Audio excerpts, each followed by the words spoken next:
Well, hello, everybody, and welcome to this episode of Classroom Matters with me, your host, Christy Houle. And today I am just absolutely delighted to have Suzanne DeMallie as a guest on the show. She has not only been a driving force in the world of educational change, but also a breath of fresh air for parents and educators across the globe. Suzanne is a former math teacher, advocate for auditory reform, and the author of the book, Can You Hear Me Now?, where she exposes the unsettling reality of our classrooms with a brutally honest account of the policies and practices that leave so many children behind. Suzanne, welcome to the show. Thank you so much for being here. Thank you, Christy. I'm excited to be here. Yeah, I really truly am ready to dive in with your journey and your background, and I can't wait to get into this book. So let's just start there. Let's just give our listeners a little bit of who you are and your background, and sort of what brought you to what you're doing today. Sure. Um, well, I actually started out my life after college as a CPA. I was a business major at Gettysburg College, graduated in 1989, and worked as an accountant for a number of years. And my life just took a different course in 2005 when my middle child, my son Christopher, was in kindergarten. He was diagnosed with an auditory processing deficit, which for your listeners, if you don't know what that means, because I didn't know what it meant as a parent, it simply means that his brain had difficulty interpreting the auditory signals that were coming through his ears. So his ears worked just fine, but his brain was slower at processing those signals. It would sometimes put them in a different order, the sounds that he was hearing in a different order, and it was affecting his speech and his ability to learn to read. And socially, it was really impacting him. He was becoming very withdrawn from other kids, and just he hated school. So as a parent, I just tried to learn as much information as I could about his particular problem and how I could really support him in his learning needs, how his learning would be impacted, especially in a typical classroom where so much of learning is auditory.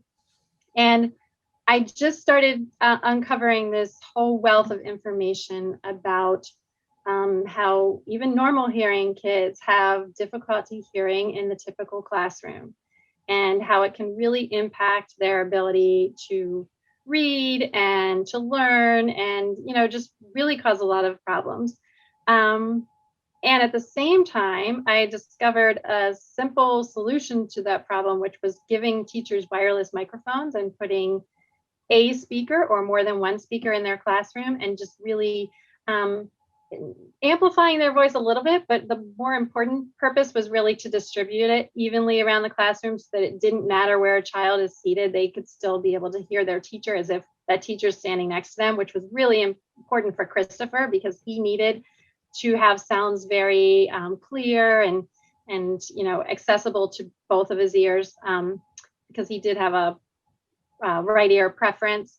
So anyway, I discovered this simple solution, and I couldn't believe that our schools didn't have it. So I started advocating for it first in the school that he would be attending the immediate next year, which was moving into the public school system. And then I started sharing it with our local school board. And I got to the point where I just said, and my husband, we really worked together as a team on this. We said, this is a really important issue. It affects all children, regardless of hearing ability, in all classrooms throughout the country. And so we decided to take it to a national level. And that's what kind of kickstarted this whole new pathway for me to really become an outspoken advocate of putting this technology in the classrooms. And so I spent about 4 years of my life from 2005 to 2009 just making that my number one priority. And after successfully getting it in many classrooms throughout the country, in 2009, I said, I just really feel passionate about all children having an opportunity to be successful in school. And I think I want to go back to school and become a teacher myself. And so my husband supported me on that, and my family was supportive. And So I made that switch. I went back, I got a master's degree from Goucher College, and then I eventually was hired into the Baltimore County public school system as a math teacher. And so I did that from, I guess I worked in the Baltimore County system from about 2012 through 2019. And in July 2019, I ended up resigning.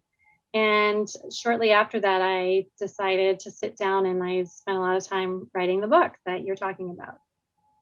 Well, and I think that it's so profound how challenges for your son, and I agree with you, and a lot of our listeners, if they've not had the experience with the speakers and the microphones and the headsets in classrooms, which I did have, so your work reached us in Missouri because we had a couple of those systems, and it's amazing how the kids were able to understand and socialize and just prosper with those, with the teacher being able to be heard, because, and I know you have this experience too, Suzanne, that teachers a lot of time, if they have a kiddo that's having auditory issues, their immediate reaction is, well, I'll just move them to the front of the class. Right. But that Right. doesn't always solve the problem. Most times it doesn't. Right. So I just applaud you for that work. And I was able to see firsthand how those systems really, truly made a huge difference in those classrooms for all students, like you said, Yeah. not just ones that were struggling. But I think that it's just so profound. And I want to move into a little bit how you went from working and being a mom that really cared about this issue that your child was having to really diving into education as a whole, which then led you to the Can You Hear Me Now book. And, I'll be honest, when I picked up the book, I thought, okay, this is going to be a book about kids that have auditory challenges or issues in the classroom. And I started reading and I was like, no, it's so much more. So It is. talk a little bit about the motivation for just the book and sort of what was the catalyst for you to start sitting down and writing? Well, I sort of had the idea about writing a book for a few years before I actually started it. And that just really the seed was kind of planted when I'd come home and just share stories at the dinner table to my family about how my day went as a teacher. And, my kids and my husband would just say, you need to write this down. And, I didn't think too much of it then. And then my oldest daughter, was in college and she had invited me to be a speaker for a Women in Leadership conference in 2017. And I initially turned it down because I said, well, I'm not a leader. Like, why would anybody want to hear from me? And she said, Mom, just tell them your story. And she was really talking about everything I had done to advocate for this technology to help kids hear better in the classroom.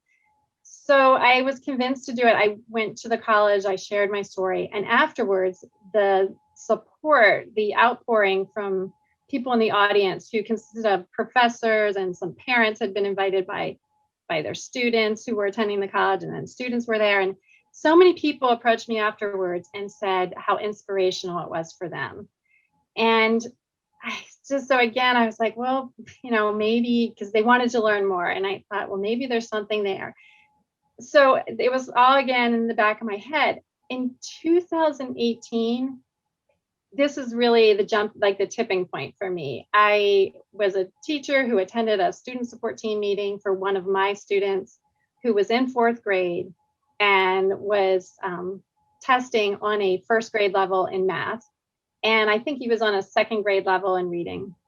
And this was March of that year, March of 2018.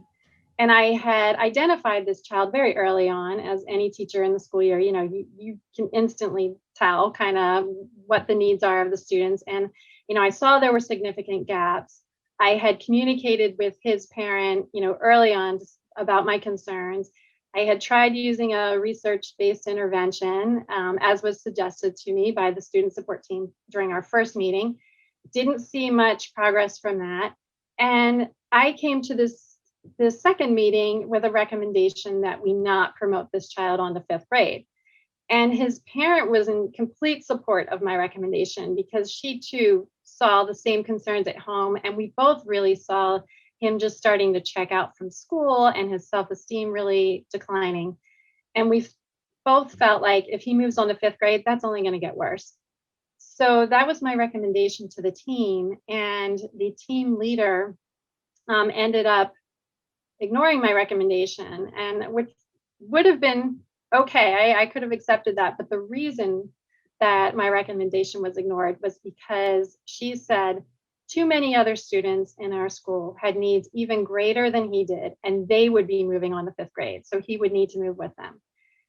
And I left that meeting and I just felt sick. I mean, just completely sick to my stomach because I just, in my gut, I felt like this is not the right thing to do. This is not going to be helpful to the child.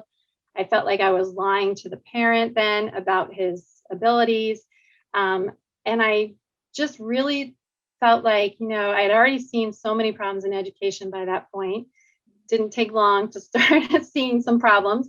And I felt like, people need to really understand, the parents really need to understand what's going on in the schools and the school system. And, we really all need to start like honestly addressing these problems and start coming together with some kind of solutions to make it better. Because I was in a school that had started out as a national blue ribbon school shortly before I was hired in September 2012. And by the time I left there in 2019, roughly a quarter of the students were scoring proficient in math and reading on the PARCC exam. And the behavior problems were just escalating throughout those years. And I just saw this school really going from what was, deemed a really successful school to a high need school. And I really felt like if someone doesn't start speaking honestly about these issues and doing something about it, we're going to get to the point where those who have the resources will pull their kids out of the public school system and find an alternative. And the only kids that will be left in that system are the ones who have no other choice. So the goal for my book was really to start this conversation to make public schools a better choice for all kids. Mm-hmm.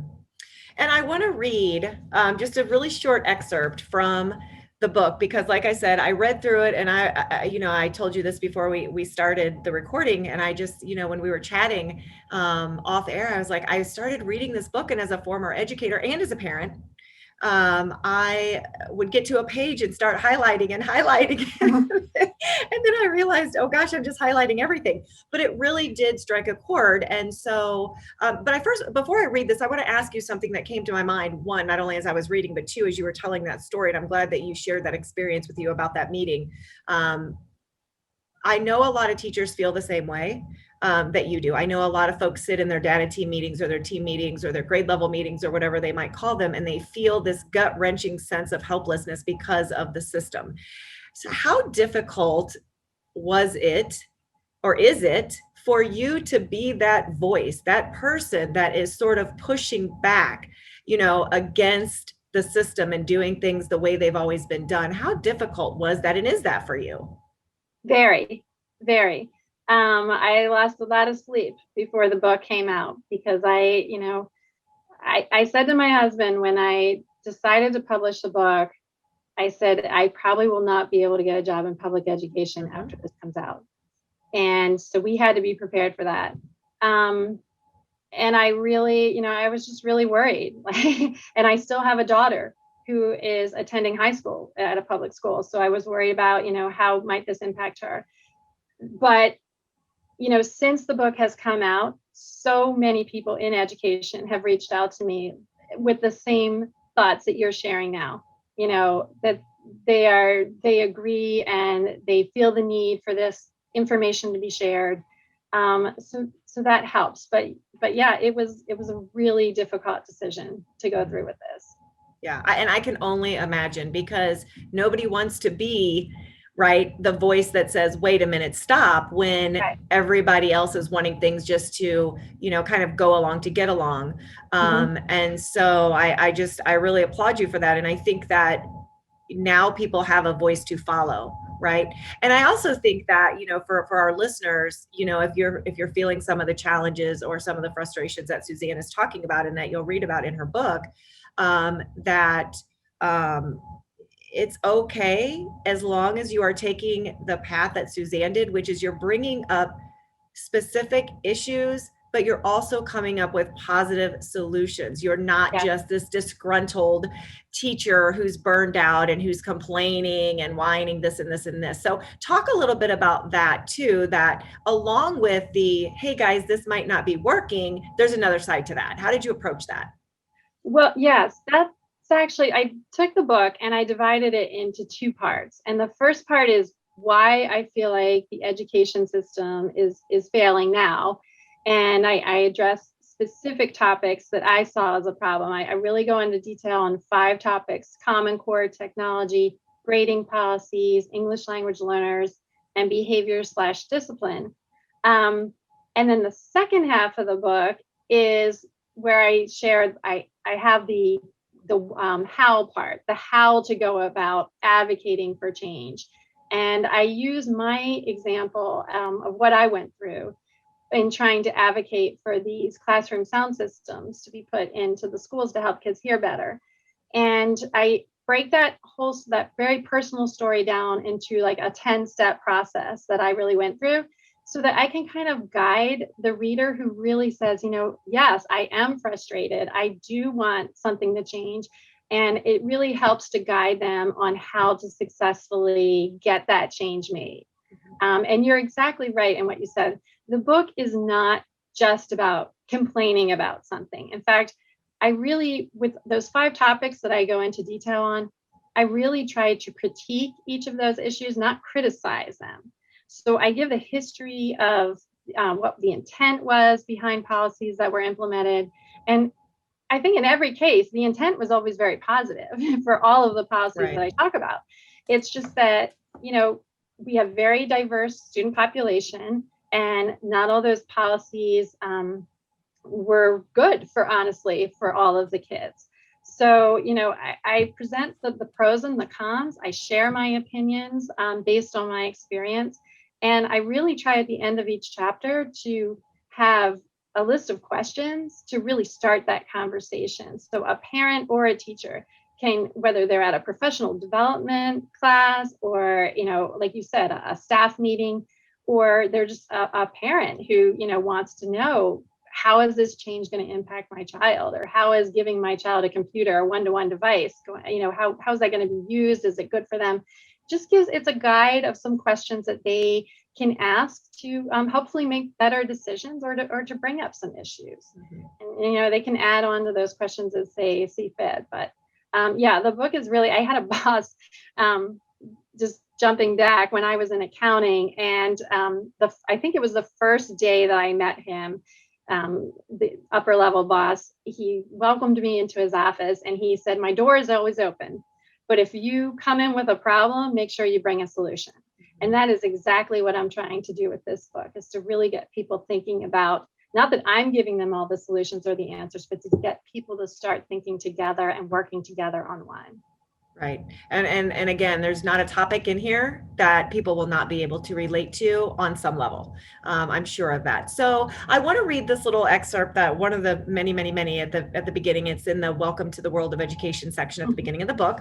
And it says, and it's talking a little bit about how you began these courageous conversations. And I think that's such a great way to put it, because it really is for everyone that's listening. I know some of our listeners aren't currently in the public school system, but for those that are in the public school system, and honestly, Suzanne, even people that are just in any type of organization where they want to see change, they are the beginnings of courageous conversations, right? So I love that you phrased it that way. But you say, we have to join together in an open and honest conversation to discuss what is and what is not working within our educational system. It doesn't matter whether you have a child in the public school system or not.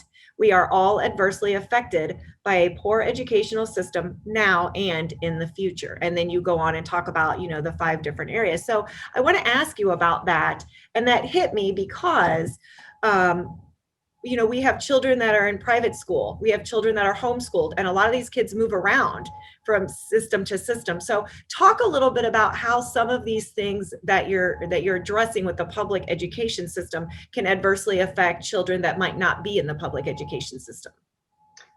Well, I mean, first of all, you brought up like homeschooling. a lot of people homeschool because they're not happy with the public education system. So, right there, if we could improve public education, they might choose something different. Um, we all pay taxes, and so we're all contributing money that's going into these public schools. Um, so we really all have a stake in it. And I truly believe that our public system, it our education system, I mean, it's the great equalizer of society. It offers every child an opportunity, no matter where they're coming from, or it should offer every child an opportunity to be successful in life if they get a good education. And so even if you have a child in private school or you don't have any children at all, if we are not adequately preparing our kids for the future in reading and basic competencies, and in social skills, and just all that you need to be successful in life, and being able to think flexibly and adjust your thinking and your decision making, we're failing, and ultimately it's going to impact all of us. So I really do feel like it's very far reaching. And I actually had a reader reach out to me. He initially didn't think the book was for him. Someone convinced him to read it. He is a single man. He doesn't have children, doesn't plan to ever have children. And so he didn't think the book was for him, and he loved it. And he was like, I need to know about these things because this does impact me.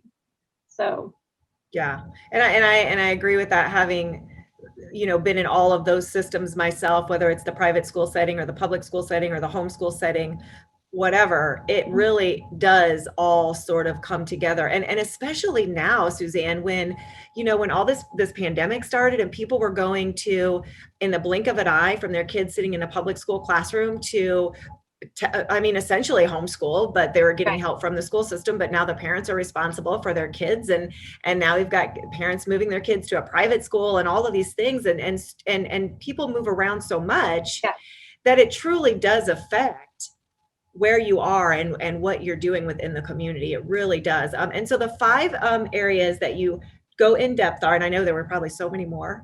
I don't know how you just whittled it down to five, but for our listeners, are the Common Core, technology, which was huge. I loved that section because of the presence of technology and how I feel that, and I would love your opinion on this. I feel that we're kind of, technology has taken off, and a lot of times we're sort of just stuck. And you talk a lot about that with the one-to-one devices, how it's just the presence of technology, not actually the way we're using it, that people are really looking at. So tell us a little bit about that piece where you talk a lot about technology and the one-to-one and how that is, people think it's great, but it really has some issues. Yeah. Well, I worked in the Baltimore County Public School District, which, for your listeners, that's the 25th largest school district in the country.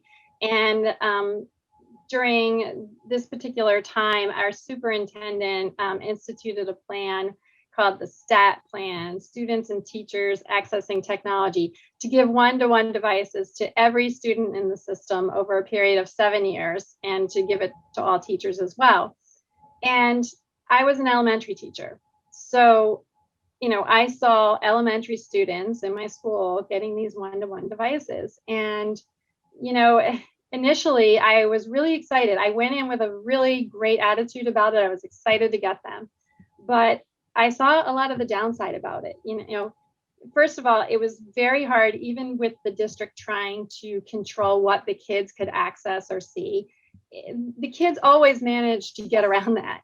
And so I had fourth graders that were accessing pornography. I had fourth graders that were playing games on their devices when they should have been, completing an online assignment. So I saw the technology actually introducing some problems that I didn't have to deal with before the technology came into the classroom. It's very hard for a teacher to be able to see what 26 students have on their screens. It's impossible. So even if, as we were told, well, it's, teachers' responsibility to make sure that they know what their students are using. Yes, but if I'm also doing my job, I'm not going to be able to stand in a position to see everyone's screen at one time. I also saw it taking away from just, the opportunity for social interaction and collaboration um, that would have occurred if they weren't sitting at their device and doing an online assignment. And I believe that, COVID has actually reinforced my opinion on this, because I think we have all seen with kids using these devices, during the pandemic, that's what's been missed, is that face-to-face collaboration, interaction with their peers and with their teacher. And a device by itself, it's a great tool or resource in some respects, but alone, to use that alone for instruction is just not the optimal method to deliver it, especially I think for the younger kids. I really feel like this is a problem for younger kids. And the kids didn't have the maturity to be responsible for caring for the device or using it. I was in a school where there were a lot of anger issues and behavior issues. And, kids would throw these devices and break them, or, plug off the keys and scratch the screens. Mm-hmm. And these devices are really expensive, and you have to think about my district spent $205 million on giving these devices to everybody. How could that money have been better spent? So that's really my area coming up with technology. Yeah, and I love the way that you put these realistic scenarios, these day-to-day scenarios, such as if as a teacher you're doing your job and you're sitting at a table doing group work, Mm-hmm. because that's what your district has adopted, whether it's balanced literacy or daily five or whatever, Right. or the math curriculum where you have to work in small groups. There's no way that you can walk around and see what the kids are doing on a device. So I Right. love the fact that you're not only bringing up some of the issues, but you're also giving real day-to-day, this is what it's like when you're actually in the classroom scenarios, and the reality for people to read this and say, I didn't think about that. I Right. hadn't thought about it that way. But Right. because you've experienced it, is just fantastic that now you can actually relay that to folks and it gets the conversation started. So you also go on and talk a lot about English language learners discipline, which we all know is just off the charts. But I'm sure with the pandemic that's probably changing a little bit, because kids are in school now, but half of them are still wearing masks and there's only a few of them. But grading policies, that was really interesting to me as well. And I think I highlighted again a whole bunch of stuff in grading, because there are so many great points in the grading section, so I would love for you to just talk a little bit about the section where you talked about, do grades really reflect a student's knowledge level, or what are we doing there? And I loved how you compared the two students with the two separate 5 or 6 days worth of grades. So talk to me a little bit about the grading procedures in public schools, and what are one of the two things that you're noticing that really is a challenge with that? Yeah, a lot of districts have implemented a no zero policy. So what that means is that a teacher can't give out zeros anymore. If a child doesn't turn in an assignment at all, that child is still going to get a 50% in the grade book rather than a zero for it. And the proponents of this policy believe that, zeros tend to make it very difficult for a child then to bring up their GPA. They also may decrease the motivation for a student to try to bring up their GPA, because it is just so difficult to do if you have one or more zeros built into that.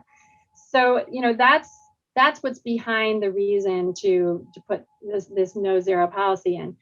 But what happens is, you get students who just, what I saw is some kids, it demotivates them to do something because they know they're going to get a 50% as a minimum, even if they don't complete the work.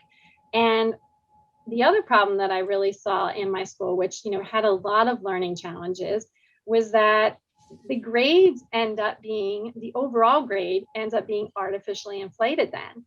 And so when you're in a student support team meeting or just a regular parent conference, and you're trying to really get across the point to the parent that your child has some significant academic gaps, the parent, instead of looking at a failing grade, is looking at possibly a D or a C, because those zeros have been replaced, or a 20 or 25% has been replaced with a 50%. So it's boosting up that overall GPA.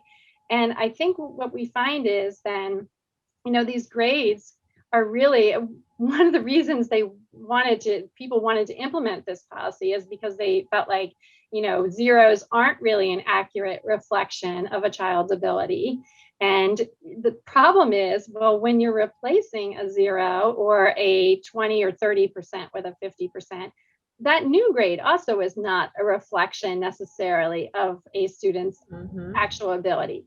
And so, we end up with the same situation. And at the same time, we're also taking away accountability and responsibility for students, which I feel is so important, to teach them throughout the entire education process.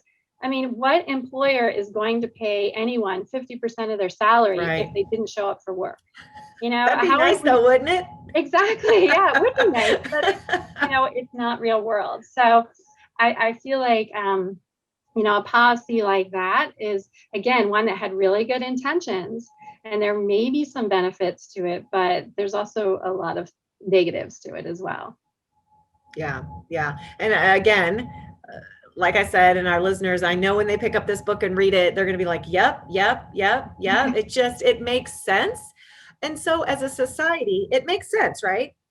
You obviously think it makes sense, some of Right. these challenges, and then some of the solutions, which solutions are sometimes more difficult on a grand scheme, when you're talking about implementing things nationwide. However, do you think as a society, we're sort of scared to say this isn't working, we've done something wrong, we need to start over? Do you think that's part of the problem here?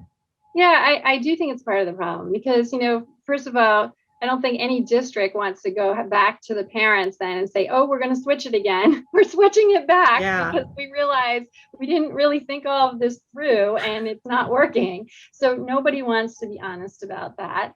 And, I know in my school, a lot of teachers did speak up with their concerns, but, teachers are understandably nervous about always speaking out on these issues as well.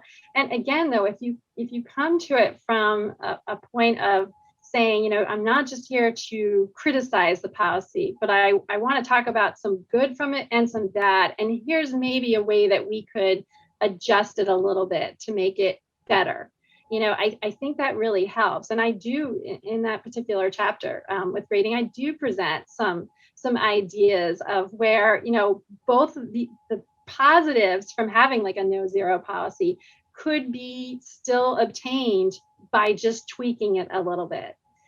So I try to share some ideas like that, and and hopefully teachers and principals and all could come up with their own ideas for it as well and share it with their district, because it is possible. And there's an example of a policy. I'm kind of glad you brought up about grading policies, because that's something that doesn't take any money to to make it better. I mean, a lot of times we hear about how we're going to need so much money to make education better. Well, here's one particular problem where money isn't part of it at all, a part of the problem or the solution. So, it's really, you could make a difference by like suggesting something a little bit different. Well, and you sort of just answered what my next question was going to be, and you've sort of already hit on that. Is you have teachers and administrators and superintendents or whoever listening to this, and they've read the book and they're like, okay, I feel like this about XYZ issue in my school, in my district. What can I do tomorrow, next week, at my next meeting, during my summer meetings, to bring these issues up in a way that folks are going to listen and want to advocate for that? I mean, it is all about how you approach things. Again, be open-minded. When you disagree with someone, I've learned, especially from my experience with advocating for the hearing technology, rather than saying, how can you think that? I would ask, why do you think that? Why do you believe that? And then that gave me a chance to really understand what their position was, rather than just hearing like, oh, we want to do it this way. I got to understand why they were believing that would be a better alternative. And, if you listen, my book is about, can you hear me now? But it's also about not only you speaking out, but you listening to other people. It's about all of us really coming together. And it does take a lot of courage. But if you can gather support from the other people, your peers, start with your peers that you work with that feel the same way that you do. if you can gather that support, it helps build that courage up, and it just helps, you to share those ideas and those concerns. And also, it's easier.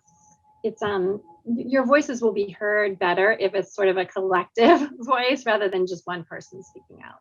Yeah. Yeah.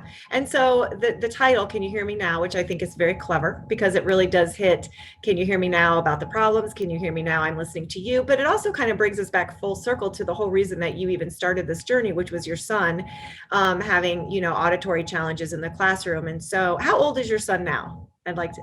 He's 22. He's about to Oh, graduate college. wow, Yes. that's fantastic. So how, just for people that aren't aware, how many, I mean, is there a number of kids? Is there a statistic or some research that really kind of gives people an idea of how many students really do struggle with auditory challenges in the classroom? Yes. Well, I would say all of them struggle to some extent because the auditory challenges really can be broken down into 3 areas. One, all children until they're in their early teens have immature auditory neurological capabilities. And that means even though my son had an actual processing deficit and his brain had even more difficulty interpreting sounds, every young child goes through a more difficulty in processing what they hear than an adult does. And if you put a child into a room that has poor acoustics, which is really the second area, our classrooms are acoustically poor. You have these, rooms that some of them are larger, you have bare floors, you have lots of noise going on in the room, usually like old heating ventilation systems. Kids themselves make a lot of noise. If you put a child into a room like that and those background noises end up sort of competing for the teacher's voice and they can't quite hear everything the teacher's saying, they don't have the neurological ability to fill in that missing piece that you or I would as an adult. Right. So if we're in the same room and we didn't quite hear whether the teacher said, well, let's say weather or weather, our brains, based on everything else that we heard, would know instantly what the correct word should have been there. A child can't do that. And especially think about our English language learners, Right. is with, attention deficits, any kind of learning disorders. So we have these immature auditory capabilities, we have poor acoustics, and then there are a large number of children that actually do, or students, I should say, that have hearing problems. About 15% of students have a permanent hearing impairment. Another 10 to 15% have a temporary hearing impairment from an ear infection, where fluid's trapped in the ear and it actually interferes with the transmission of sounds for several weeks, like 6 to 8 weeks, that it can impact the student's ability to hear just from one ear infection. So, we do, and my son had an auditory processing disorder, and that's like another 5% of kids are actually diagnosed with that. Yeah. It's suspected many more kids probably have it, but the symptoms are a lot of times mistaken for ADD or ADHD. So we're talking about maybe 30% of our kids actually have a hearing impairment, either temporary or permanent on any given day of the week. That's a pretty significant number.